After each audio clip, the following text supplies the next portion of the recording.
Good afternoon again. This is Veronica Entwistle, and you have tuned into Paradigm Shifters. Paradigm Shifters are people who, to me anyway, are lifting and participating in a huge shift going on in human consciousness at this time in history. And a very powerful one is with us today, Barbara Hand Clow, who wrote the Pleiadian Agenda, the Mayan Chronicles, Alchemy of Nine Dimensions, Chiron,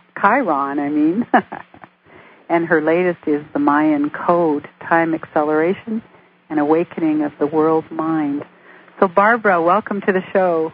Hi, Veronica. How are you? I'm great, thank you. So you're in my hometown, huh? And I'm close. I'm yeah. up in Vancouver, British Columbia. Where are you? That was from my home. That's my hometown. Oh, okay. Yeah, hey. I'm in Bellingham. We're not very far apart. Yeah. So, let's see now. Your work holds such a strong awareness of the flow of intelligence through the cosmos. I wanted to know, before we get into 2012 and all the questions we want to talk to you about today, how did you awaken, how did you open to having this awareness of these streams of consciousness? Well, I'm one of those people who was lucky enough to have never been shut down as a child. Oh, marvelous. And the reason for that was not my parents, but my grandparents. My grandfather was half Cherokee, and then my grandmother was Celtic from the Hebrides and from Wales. Oh, what a good combination. Actually, it's very common for Cherokee people to marry Celtic people because their traditions are actually very compatible. And so what was wonderful is when I was a little child, my grandfather in particular, felt that I should receive special training. And so they had me up to their place in Bay City, Michigan, 3 weekends out of 4. I lived in Saginaw, which was like 8 miles away. And so they managed to make sure that I didn't shut down, and they especially worked with me when I first went to public school, like in the first and second grade. And did they recognize that would you say that you were born with a gift? I think my grandfather felt that was true, yeah. And they recognized it in you at a young age? Yes. Yeah. And did your siblings also have it? Not as far as I can see, or as far as anybody said. Well, so it is. My brother Bob, as you know, is married to Diana at Wise Awakenings, and my brother of my siblings, the other person who's really gifted with a really strong Native American presence is my brother Bob. But he was not trained as a child. He wishes that he had been. But the way it goes in Cherokee tradition is it always passes from a male to a female teacher and then from a female to a male. And so my grandfather chose not to train any of his children, and including my father. And instead, he chose to train me. So I was really very lucky as a child. Well, that's sort of interesting, isn't it? So I never shut down, and my biggest problem was when I started to go to public school and started to get into American society, I had a lot of problems orienting myself. But I managed. Well, tell me this. Have you always sort of seen things, heard things, and lived in a kind of a symbolic reality? I just am not shut down from other worlds, and so when there's information that's available, it's quite easy for me to grasp it. If anything, the biggest problem I have is an information overload. And then I also was taught to operate first from feelings, and secondly from rationality. And so I do think life is easier for everybody if they operate from feelings first. That's so not so common. Yeah, I kind of start with feelings, and then I watch what's going on, and then I use my logical brain to comprehend things as best I can. Well, I've really enjoyed the Mayan Code, but I can't tell you that I've been able to integrate all that I have learned so far. So so I know that you have information overload, because I really enjoyed the load. Yeah, and of course that's an amalgam of my own research in other books, such as the Pleiadian Agenda and Catastrophobia and Alchemy. And so there, first of all, are like 3 bodies of my own material in a relatively short book. And then the other research that's in the Mayan Code is the research of Dr. Carl Kalaman. So it's a combination of 3 fields that I've studied. One of them post the issue of us being a traumatized species because of Earth changes. Yeah, Another one. That's really interesting. Yeah, that's Catastrophobia. And then the Pleiadian Agenda and Alchemy are both works on multidimensionality. And then I'm also an astrologer. So are you a channel for the Pleiadians? Oh, I am on occasion. I don't like to channel, though. I'm in touch with them all the time, and I receive information from them. But when you channel, you kind of go out of yourself, and you allow things to come in, and I prefer to stay conscious. I see. So I tend to be able to be conscious in this reality and also with other realities converging. Well, that's very practical, isn't it? Yeah. The only one that I channeled was the Pleiadian agenda, and that's because it was just such a scientific data bank, which I didn't understand at the time. So, wow, that's very interesting, actually. So, what the Mayan Code is about is the Mayan calendar bringing us to the point of 2012, which I see is 2011, and Dr. Kalaman also called it that, didn't he? Right. And so I wondered if you could explain to people, I guess what I'd like to see is the underworld, is the underworld the same as levels of consciousness, and there are all these different ways in which there's time acceleration, so more is happening in a smaller period of time, but you've designated what consciousness evolution has gone on in which phase and so on. I wonder if you could explain the word underworld, the way you use it. That's a word that Carl Kalaman uses because that's the word that the Mayans use. And that's the word that they use for 9 different periods of time that are developing on our planet, and the periods of time become progressively shorter. So the longest underworld is 16.4 billion years. And then each underworld is divided by 20. And so Carl's insight, that's just Mayan research, but Carl's major research was that he could see that each one of these underworlds represents an acceleration of evolution. And so the first underworld, that really long one, is just basically cosmological. But when we get to the second underworld, if you divide 16.4 billion years by 20, which is the way all the Mayan systems work, they always work with divisions and multiplications times 20 instead of 10. If you divide 16.4 billion years by 20, you get 820 million years. And Kalaman is a biologist, and he realized that represented the development of species and the development of life forms on our planet, the actual evolution of living creatures.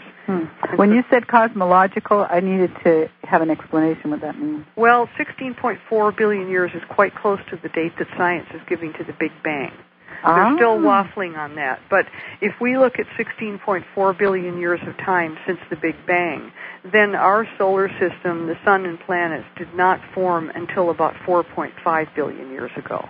So it's just like everything kind of evolving and morphing and changing and so that first underworld is basically an evolution of cosmology, which we don't know that much about. We know quite a bit, but we don't know that much. But when we get up to the 820 million year underworld, the second underworld, we know a lot about the evolution of biological species. And so what Kalaman recognized is that the Mayans somehow recognized that particular number, which is amazing in itself. And then he turned around and used their techniques for dividing the underworlds. The other thing that goes on with these 9 underworlds is each one of them functions in 13 phases. And when he divided the 820 million year underworld, he discovered that the Mayans also knew the various dates for the really critical changes in the evolution of animals and hominids and all that. Like, for example, the date is exactly the same as for the beginning of the Cambrian, which is a period when many, many life forms evolved on this planet. So Kalaman, the reason normally I write about my own stuff, but the reason that I spent so much time doing research on his work was that I feel like he's the person who has figured out what the Mayan calendar means. It's one thing to kind of know the dates and understand those issues, but I've been a calendar researcher for 30 years, and I also was a publisher of many of the main calendar writers, such as Jose Arguelles and John Jenkins and different ones. And I never felt that any of them really figured out what it actually meant. Some of them got pretty close. Arguelles definitely did. But I finally feel that here we are in 2007 at this point, and as of about 2001, I really think that Carl Kalaman has figured this out. Well, that's pretty exciting, isn't it? Oh, I think it's really exciting because the calendar seems to reflect evolutionary stages of ourselves through being mammals, and then through being hominids, and then through being early man, Paleolithic man, and then finally up to where we are now, which is galactic consciousness. And the calendar actually seems to track this very accurately. And if more and more people understand that this is what's going on with this calendar, then this gives us the opportunity to actually contemplate our own evolution. In other words, we are a species who is in a position now to contemplate our own evolution from the beginning of time. You know, and also to create more of it, or like to create it consciously at this point. Well, as we get up to the latter underworlds, if we come up to more recent times, one of the underworlds starts in 3116 BC, which is like 5,125 years ago. Then the next one is 256 years ago, because you divide it by 20. Then the next one started in 1999. So we're in a time acceleration factor, which at this point is extremely rapid, which I think can be seen by what's going on out there. I think this does a lot to explain BlackBerries and cell phones and just all the crazy levels of communication and linkage that we're all dealing with.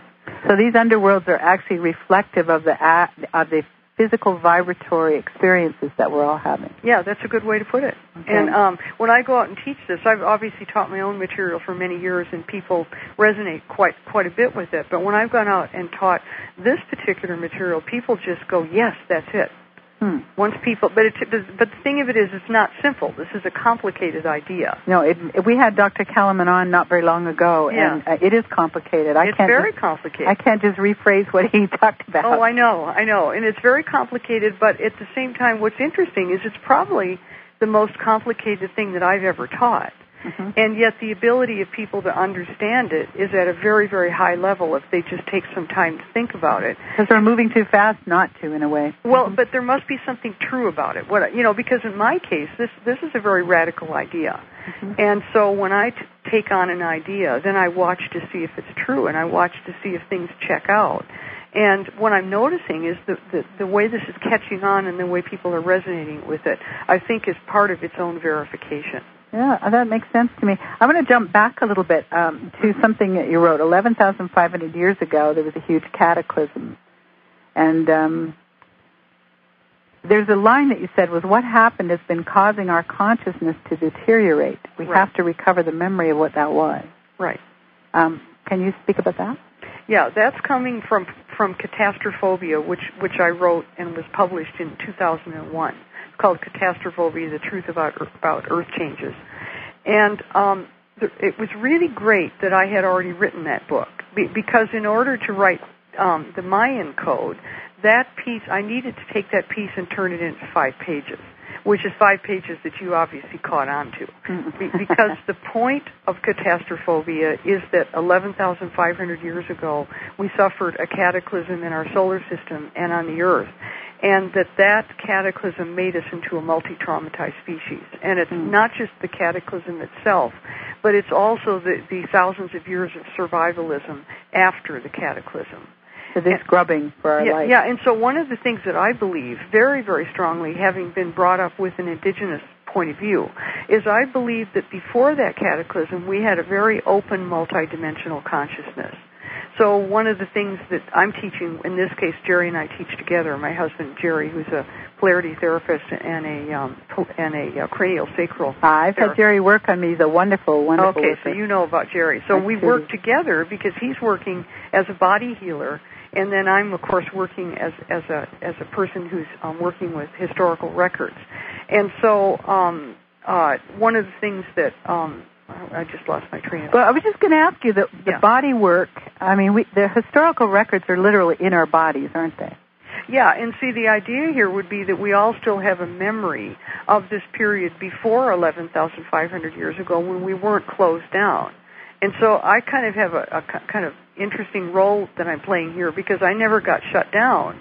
And so I don't have that problem, and yet I can so easily see what people are struggling with. And so then what happens is, in every lifetime, and of course I believe we have multiple lifetimes, what happens is this inner traumatic memory tends to continue within ourselves, and new trauma tends to get attached to it. And you think that's why our world can get pretty seedy right now? Well, I certainly think it explains a lot about the outrageous level of evil and violence that we're living with. But it also adds an interesting spin to this idea of time acceleration. Because if Kalaman is right, that we're accelerating 20 times 20 times 20 as we go through this process, then if he's correct, then what's happening right now is all of that multi-traumatized material from the past is hitting us in the face right now. Okay. And I think it's the only thing that explains things like what's happening in Iraq, for example. I'm stunned every day by the barbarism and the level of violence that people are capable of. It's just incredible at this point in our evolution. And yet, if we really are processing all of these thousands and hundreds of years of past experience, then it makes sense that this is happening. Well, and also that it's coming to an end pretty soon, too. It's another issue. Oh, good. Well, I have several approaches in this. The section on unity and duality consciousness. You talk about 3 sections of the underworld who were enlightened or have been enlightened, right? Right. So there are 3 separate sections. Yeah. So was it always trauma that ended those? That's dealing with brain orientation, and I actually didn't deal with that. There are some subjects in Kalaman's work that I felt he covered so well that I just basically mention them but don't explain them. And so he's got a whole lot of material on brain orientation and then the way our consciousness functions in unity or duality based on the actual way that our brain is functioning. And I completely agree with him. It's just that I don't feel too confident about discussing that because I didn't cover that. Okay. But you do believe that there have been times in our history where we have been more, is the word enlightened or more magical or more... Yeah, that's what I'm getting at, is that before this cataclysm and for basically over 100,000 years, the Paleolithic period is called the regional underworld. And it goes from 100,000 BC to 2011, through 2011. And the Paleolithic period is a time that we had unity consciousness. And this is a really, really interesting idea for me because I also have another line of research that I have been doing for years that relates to getting into the Paleolithic mind. And I've done that in 2 ways. First of all, I've done 100 sessions under hypnosis into my past lives. And that's the material of the Mayan Chronicles, which is another book here. By the way, both those books got published this year. Oh, great. Yeah, the Mayan Chronicles came out in February, and the Mayan Code came out in May. And the initials for both one of them are MC, and so we've just started calling them MC Square. So the Mayan Chronicles time travels through 100,000 years of human consciousness. So when I did the research for the Mayan Chronicles, I went into a number of experiences in the past where I had unity consciousness. So I already felt really comfortable with that idea. And then the other Can you recover unity consciousness by going through the hypnotic? Yeah, so the other way to recover it, because I certainly was experiencing that in the sessions. And once you discover it, then you tend to move toward it just automatically because it's so much of a wider view of reality. But the other way that I've gotten in touch with that is by doing ecstatic body postures. So last year I offered some classes at Wise Awakening on ecstatic body postures. I took them. Yeah, because this is based on the research of Felicitas Goodman, the anthropologist. And she has discovered a way to go back into ancient times, including the Paleolithic, by means of working with body postures. And so that's another very, very easy access for people. And also, Veronica, I think what's going on is I think the generation of people out there listening who are about 40 and under, they actually are much, much more in touch with people with unity consciousness than people who are older. And the way you can see this is they're very tribal. You can see this with the tattoos and the various ways they're working with their bodies. And so I think unity consciousness is definitely awakening again at this time. How interesting. Yeah. Well, that's what we want. So let's talk about, let's see now. I was wanting to talk about things like the ecstatic trance, the ecstatic body postures, but maybe you've covered that.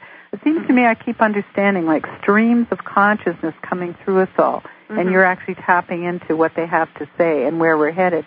So let's talk about 2 things. One is Oh, I have 3 things here. Days and nights of the galactic underworlds. Are you interested in talking about that, or is that more? Yeah, as I said, the 9 underworlds are like stacked on top of each other, okay. And all 9 of them are all evolving toward 2011. Okay. So one of the really tricky things about this idea is all of these levels of consciousness are still evolving, and they're still affecting us. And then each one of the 9 underworlds is divided into 13 heavens. So these are both Mayan words. And then the 13 heavens divide into days and nights. So there are 7 days and 6 nights. And to discuss this on the radio is pretty tough because it involves so many numbers and so many periods of time. But each one of those 9 underworlds is divided into 7 days and 6 nights. And then those 7 days and 6 nights explain how those underworlds are evolving. So but they're all evolving simultaneously? They're all evolving simultaneously. So right now, at the current moment, now remember I told you one of the underworlds starts in 1999. Right. That's the 8th underworld, called the Galactic. So the 8th underworld started in 1999, and then every 360 days, we've had another day or another night. So right now, we are finishing day 5, and we're going into night 5. And so day 5 had to do with what's called the advanced unifying synthesis, which has to do with a whole new creation coming through, which I actually think is happening, and I can see it.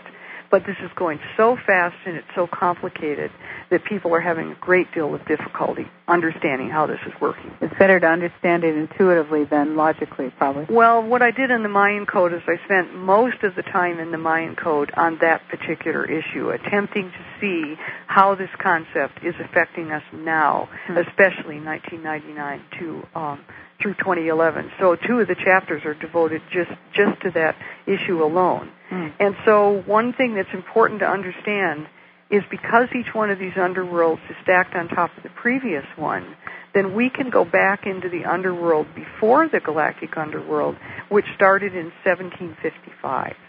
And that one is called I call it the Industrial Underworld, and Carl calls it I forget what he calls it right now. But it starts in 1755, and it charts the evolution of industry and the evolution of technology. And so we can take the end of day 5 of the galactic, where we are right now, and we can go back to the corresponding date in the underworld before this one, the one that rules industry, and we get 1929. Oh, my. Now, that ought to wake a few people up right there. That means that the same impulse is going on, the same? Well, what it means is that when we see things like the liquidity crisis and the financial problems, it's telling us to take it seriously. So one of the really amazing things about Kalaman's idea is how you can analyze history and how you can look at the past in relationship to the current moment. So one of the reasons I was the logical one to try to put this all together is because I had already done all that research on past life regression and had done so much work on the different layers of time for so many years. So the reason I'm kind of the person who came in like this is because, number one, Kalaman says that we are awakening right now and we're moving toward enlightenment. Right. Well, the Pleiadian agenda and alchemy of 9 dimensions says the same thing, and it also teaches how to achieve that. Because I'm not really very interested in anything unless it gives me, gives me something that I can use. I'm actually pretty practical. I'm not really up there in the ideal world as much as it might seem. And yet what I notice about us as humans is if we don't understand why something works the way it is, we basically don't function very well. Right. I agree with that. Yeah. So I've kind of tried to put together a good explanation of why it's working the way it is, and then really got into what we can do with that information. Well, so I want to ask you another question, which might be a little bit lighter, because I would like you to address. Yeah, this is heavy stuff. That's one thing people used to say, like Barbara Marciniak and I are good friends, and I used to be her publisher, and she's the author of Bringers of the Dawn and all those wonderful Pleiadian books. And people used to kid about how Barbara was school, but I was graduate school. Because I'm not there's no way I'm a simple writer, and yet I think that what I'm saying is quite understandable. Well, I like your idea of giving us something to do, but just taking it to a lighter was not meant to be disrespectful. What I'd like no, to... no. I really fully agree with you. I think the sooner you move to the lighter, it's better, because not that many people will necessarily understand these many ideas as quickly. We'll talk about day sign. You're an astrologist, so can you give us a few pointers on that, and what can a person do with his or her day sign? Well, the Mayan, the indigenous Mayans in Guatemala and Mexico have been keeping the day calendar for like 2,500 years. And it has 13 numbers and like 20 archetypes or 20 signs. And so on any given day, I think today is 3 Ahau. On any given day, we have a number combined with a concept or combined with an archetype.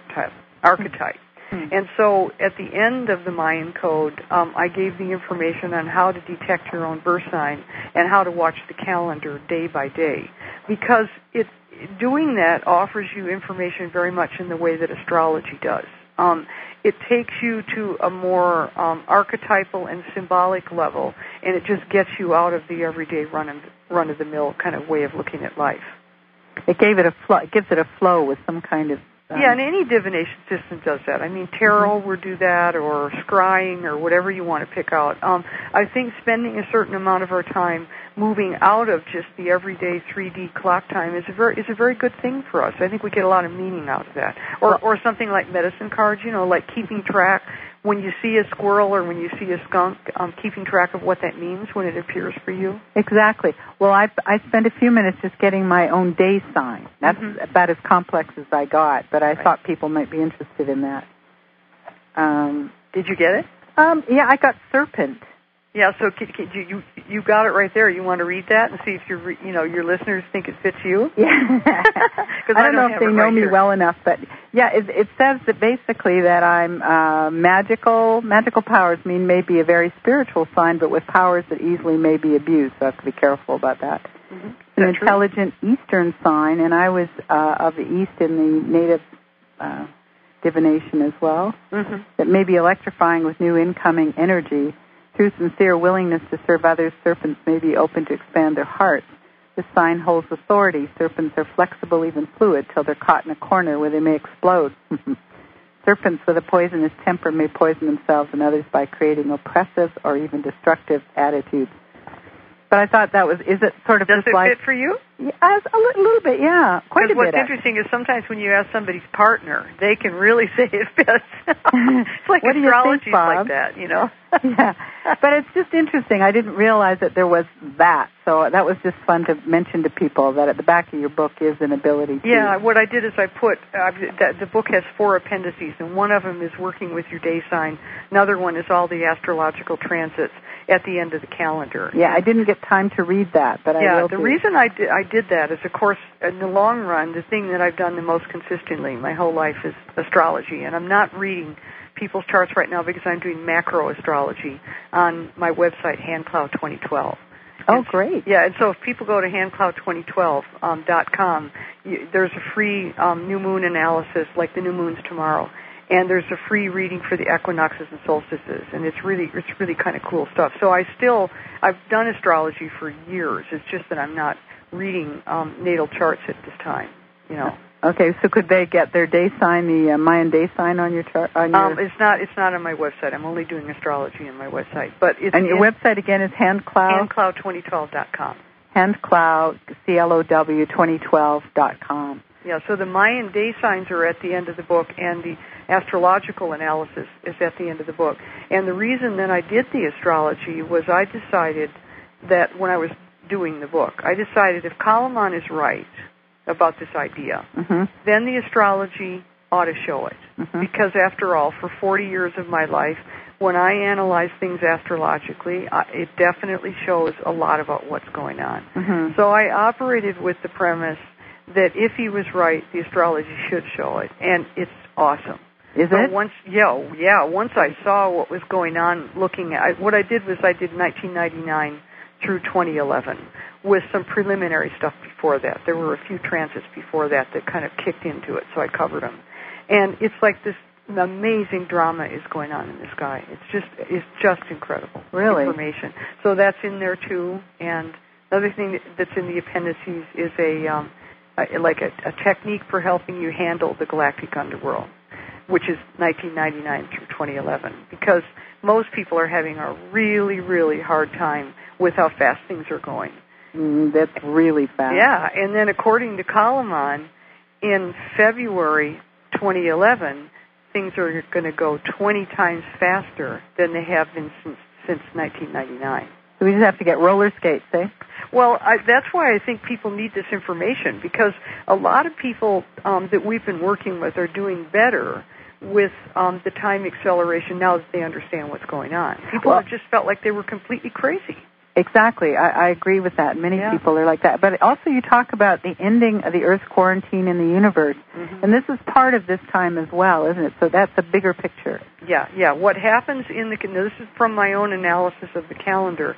As I get up to 2008, 2009, 2010, what I did in the book is I attempted to predict what will be going on based on this theory, which is, of course, a pretty risky thing to do. But I turned in the manuscript the summer of 2006, and everything I said about the rest of 2006 and 2007 has turned out to be true. And so I'm actually beginning to take this very seriously myself. So one of the things that I can see by analyzing the calendar is that peace is going to come to Jerusalem and the Holy Land around August or September of 2008. Wonderful. Now, when I wrote that, the Israelis were bombing Lebanon, and that was a totally outrageous idea. And since the book came out, actually there's been a lot more movement toward peace. So then as we get into 2009, 2010, I can see evidence for like contact with the universe and going beyond being a planet that's separated from the universe. And that's called exopolitics. There actually is a field of study out there with scientists working on it that's called exopolitics, and it has to do with the issue of our place in the universe itself. So the book is positing that we are going to go back into what enlightenment is all about, as being part of the universe again. And we have been quarantined because we are a multi-traumatized, incredibly violent species. Okay. The people on the Earth are so violent that their energy cannot go out into space. And by the way, there's really interesting stuff behind this. It's one of the reasons why the space programs are failing. What is? Well, we are not going to be allowed to go out and control and contaminate space. There are other beings in the universe that are affected by this, and it's not going to be allowed. So it's really, this is a risky book. This part of it was quite not traumatizing. I know that we're expecting cataclysmic events, all right? But I know that. But the way Dr. Kalaman talked and the way your book talks, I wonder what we can do to ease or offset some of the things that can happen in order to break out of the Earth.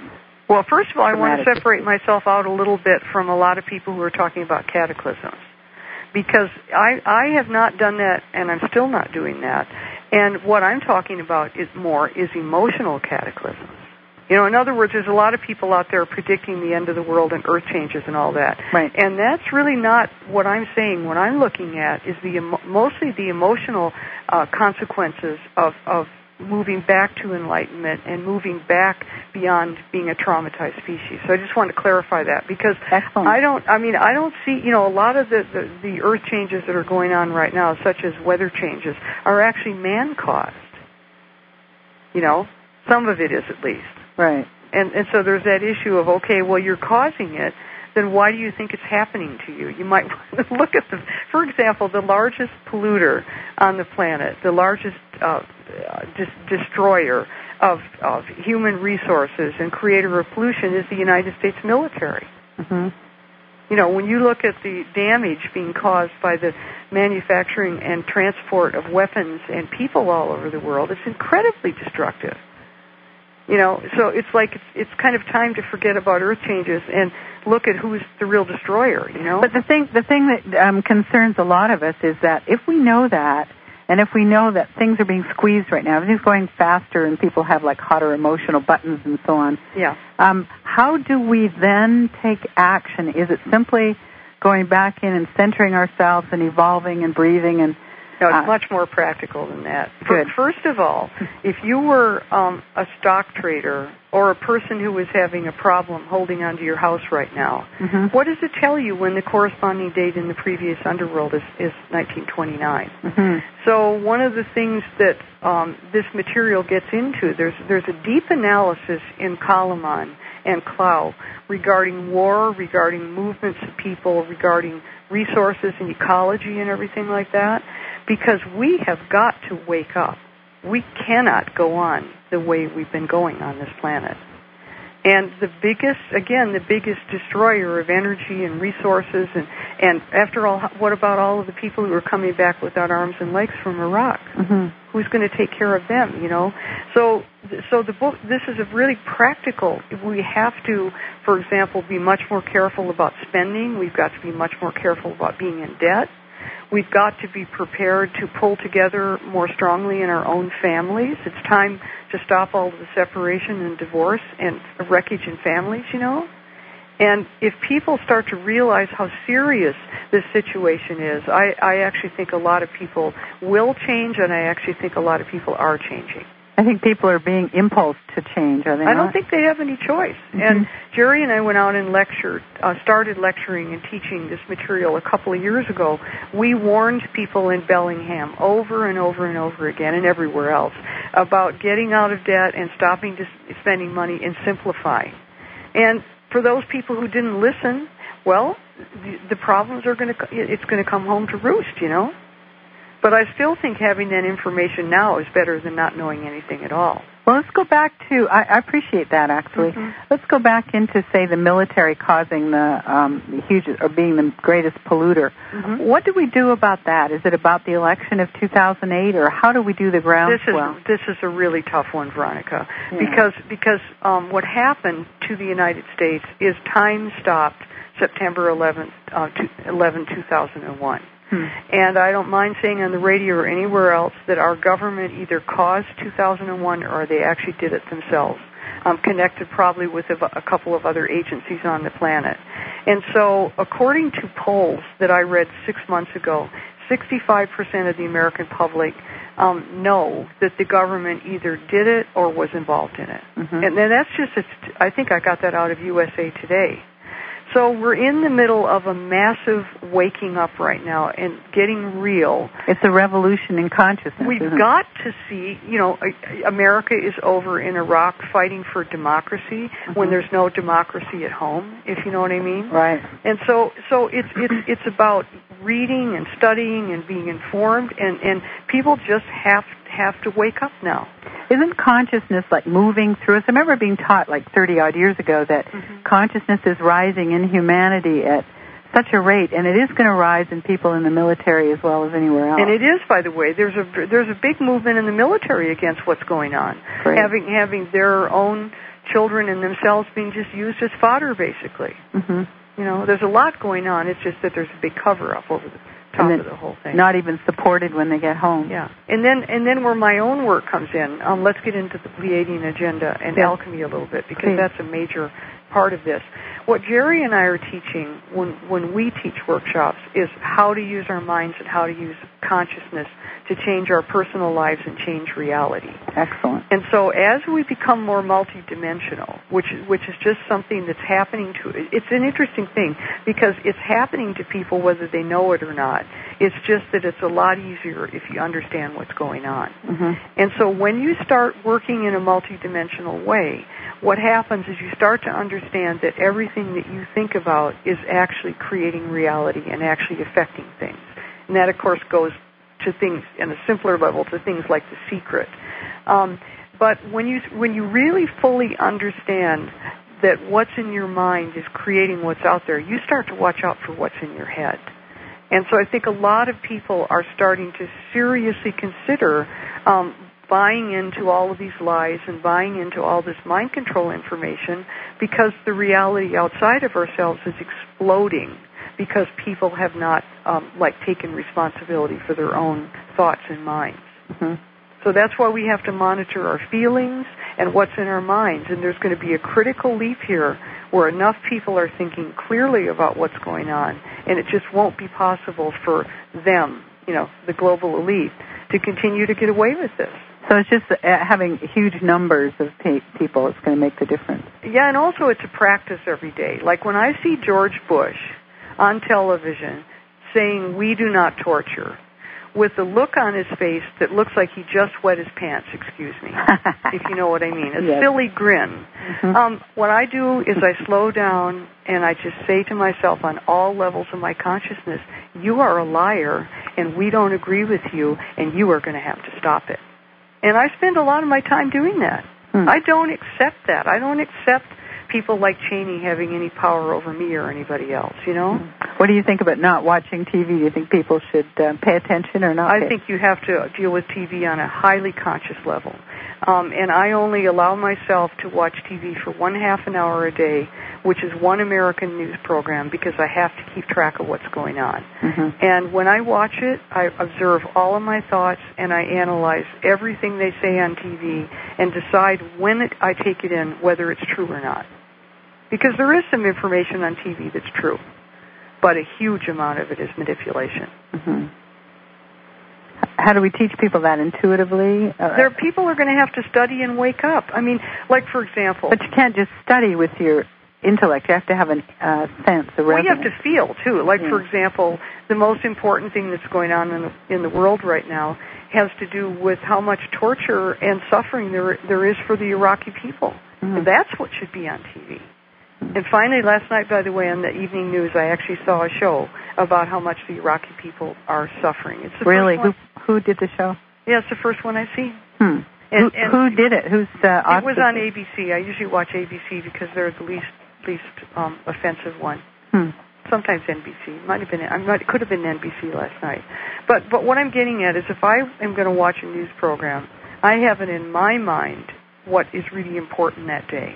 And then I just watch to see whether they cover it or not. Because major stuff is going on this planet right now. And it isn't all in the news. I know that. I read a lot of newspapers, by the way. Oh, you do? Oh, yeah, I read a lot of newspapers because that way I don't have to fight the mind control of the television. I can be reflective while I read. But I keep track of current events to the top of the line because my website, my analysis of the new moon and the equinox and solstices is political. And I use it as a coaching device to help people for what's going on. Because this is really tough. It is hard to live in a world when these kinds of things are going on. So what we're seeing is that we're coming to 2012, which is a time where if we're going to come out of quarantine in the universal government or system, right? Right. We have to have dealt with that polarity stuff that makes us kill each other. And we need to become people of peace. And we will not be part of the universe as a whole, which, as far as I'm concerned, is the multidimensional field, until we become peaceful. So I just spend huge amounts of my time meditating on that and also speaking about it. And people need to speak their minds. What is going on is absolutely outrageously offensive. How could the United States have ever gotten to this point? It's unbelievable. I agree. And yes. Yeah. And my relatives go back in our families, Jerry's side and my side, we go back to 1630. We're real, American patriots. And what's going on is just absolutely outrageous. But people have to feel that. They have to really, really see it that way. I think many are doing that at this time, but also the way you're talking about even the global torturous memory, pain, post-trauma stress that we have as a species. That's also what we're dealing with, right? Yes, that's right. And I suppose having the biggest budget, America used to have the biggest budget, right? Yeah. They're the ones and that's where each one of us really needs to take responsibility for our personal healing. Yeah. And so we need to do what we can regarding, body work or therapy or art therapy or whatever. Or just, I find the most healing thing for me in the middle of this mess is nature. So I'm spending a lot of time just when I can, just getting out into nature and just tuning into the plants and the animals. Because the difference between humans and all of the plants and animals and everything else on the planet is they don't participate in this crazy mess. Like dogs don't have to worry about a rock, They can just lie down on the porch and take a nice nap. And so I tune into them a lot because they make me feel peaceful.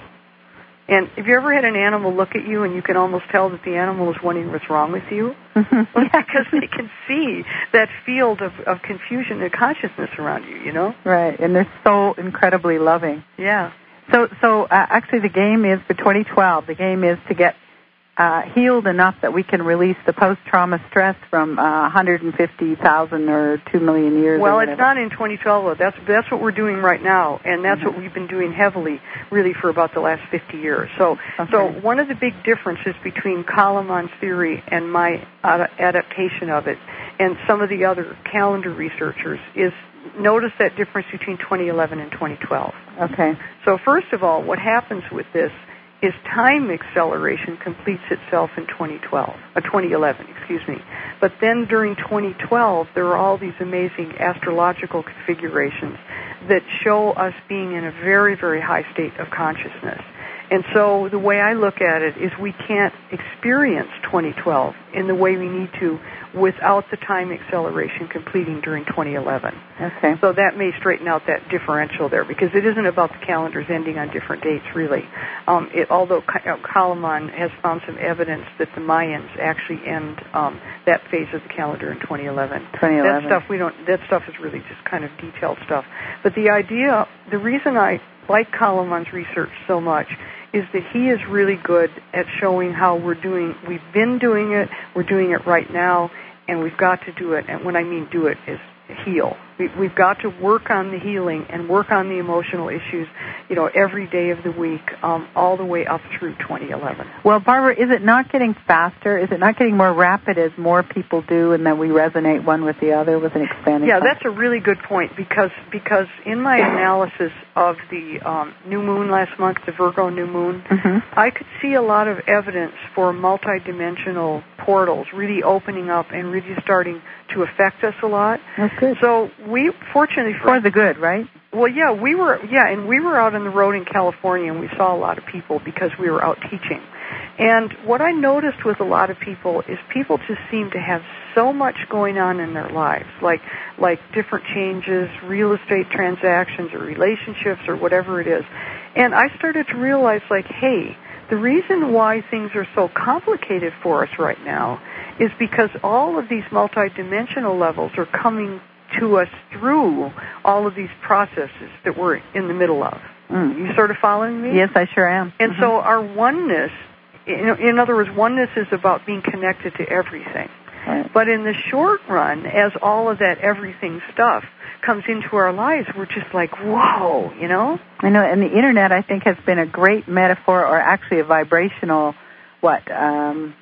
it's taught us to think multidimensionally in a way, if you know what I'm saying. Yeah, the Internet really reflects. Technology, I think, is just a reflection of where we are. Right. And I think what goes on in the Internet, and the way it's just getting bigger and bigger and more interconnected and all. But I think it was like training wheels for our brain in a way. Yeah, exactly. Yeah. But it's just incredibly hard to handle it, because we still think in terms of the old time frames, and we still think in terms of things being material in a denser way than they actually are right now. Tell me, do you think little teeny children think that way as well? If you watch the children, that's always the way to understand reality. Yeah. And I'm sure you've heard about the Indigo Children. And oh, yes. The children coming in who are really spiritual. And so if you look at the children, you can see that they're experiencing this in an entirely different way.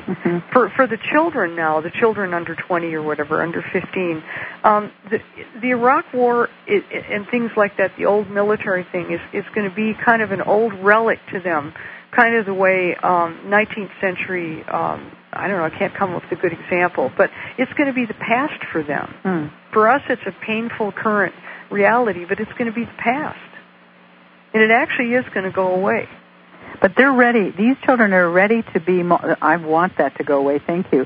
Well, they're going to be ready also, the children are really very multidimensional. Yes. So what happens for them is when you come up against the density of something like Iraq, they experience it as just a very dense, stupid thing.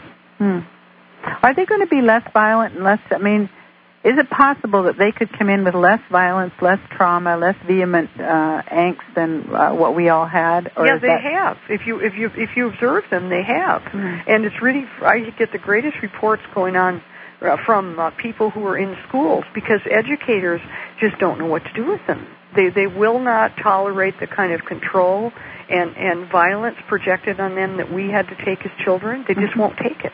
Good. Yeah.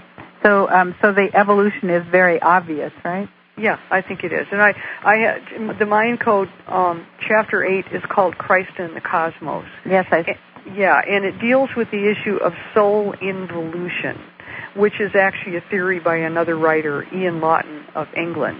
So involution? Involution, okay. Yeah. And what it deals with, it deals with the idea, very interesting idea, that when we're at a critical leap point in evolution, where we're evolving into where a change is happening in our species, which I believe where we are right now is we are going to stop Homo aggressivus, which is the violent human, and we're moving into Homo pacem, which is the man of peace.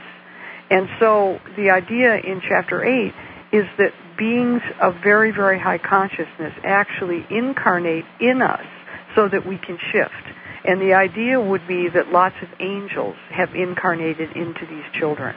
Wonderful. I know. And then what happens is school teachers just don't know how to mind control them and wreck them. It doesn't work. But remember, we were always told the children would lead. That is true, because, they're the ones who are going forth in time. Those of us who are getting older, we're letting go. One thing, this might, we're almost done, and I don't want to leave us on a negative, but there's this whole thing about the sun flares and melting technology and all that. Right, right. One of the things in the book is that when what I call the Bushites attempt to set up Star Wars, they're working very, very hard to set up right now. Oh, Lordy. Yeah, they're really which Star Wars is just a system for blocking universal consciousness.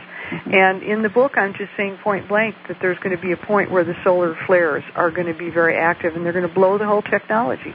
Do you think that has to happen, or can we offset that? I think that if they put that technology in space, it has to be blown. Right. I agree with that, but I'm just thinking, as I read it, I go, I believe we can move past this. Well, it'd be nice if people quit spending all their money on it and quit trying to build it. That would be helpful. Right. We need to do some fancy. And some leaders in government, of course, are very opposed to it, but we just have America as empire pushing everything right now. Right. Well, I'm praying that we all have an impact on the consciousness of our species and change that. Yeah. Barbara, it's been wonderful talking to you. I'm excited. Your information is exciting. It's just titillating, and I need to do more reading, which I will do. Yeah, this has been fun. And your website, again, is Hand Clow 2012? Yeah, handclow2012.com. Great. And are you going to be giving a talk in Bellingham, or where are you going to be on the road next? Let's see. As far as this area is concerned, I'm going to be at the Village Books on, November 3rd from 7 to 9 p.m. Okay. And then in Vancouver, we're going to teach a Pleiadian agenda activation November 9th and 10th. All right, 9th and 10th, and that's in Vancouver. But that'll be on your website, will it not? Yeah, that's on the website, and the contact numbers and all that stuff, yeah. Well, many blessings, and thank you so much for our time together. Well, thank you for, giving the support. I appreciate it. All right. Okay. Bye. Bye. Okay. Bye. Bye. Okay. Bye. Bye. Okay. Bye. Bye. Okay. Bye. Bye. Okay. Bye. Bye.